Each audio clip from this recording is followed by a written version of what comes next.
Kakatapos pa nga lang ng fiesta ni Saint Charbel last July 24th, narinig niyo na ba yung kwento kung paano nakarating or bumisita ng Philippines itong santong ito? Kahit matagal na siyang patay. Sinasabi kasi early 2000, merong isang Filipina na nagtatrabaho doon sa Lebanon as OFW. And then during that time, nung pagstay niya doon habang nagtatrabaho siya doon, na-diagnose din yung nanay niya na nandito sa Philippines ng malignant cancer. Basta cancer. Oo.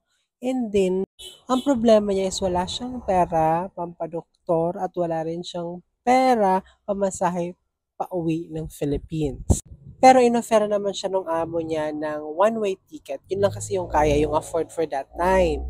And then, sinabihan din siya that the next day, they'll be visiting yung tomb or yung shrine ni Saint Charbel. So, ayun na nga, sumama siya and then doon nagdasal siya, asking for help, asking the intercession of Saint Charbel. So, the next day, tinawagan niya yung nanay niya. Pagtawag niya sa nanay niya, ang saya-saya ng nanay niya, parang walang sakit ba? And nagkwento na yung nanay niya, nagpapasalamat at ini-insist na merong pumunta sa kanilang doktor. Nagpapasalamat siya dun sa anak niya dahil nagpadala ito ng doktor. Pero sabi nung anak, wala man akong pinadalang doktor dyan, nay. Pero ang sinasabi nung nanay, meron daw pumunta doong misteryosong doktor and may binigay na juice doon sa nanay niya at ininom niya yon. After drinking that juice, parang gumaan yung pakiramdam niya, parang nawala yung cancer. Ganon. Makalipas ang ilang araw, bumisita na, nagpa-check up na yung nanay sa doktor, sa totoong doktor. And na-find out nila na nawala talaga. Milagrosong gumaling or nawala yung cancer. And dumating na yung time na umuwi na yung anak sa Philippines at meron siyang daladalang picture ni Saint Charbel.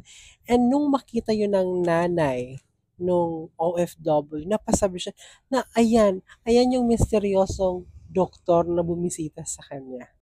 Hindi talaga kilala or walang alam yung nanay niya tungkol kay Saint Charbel.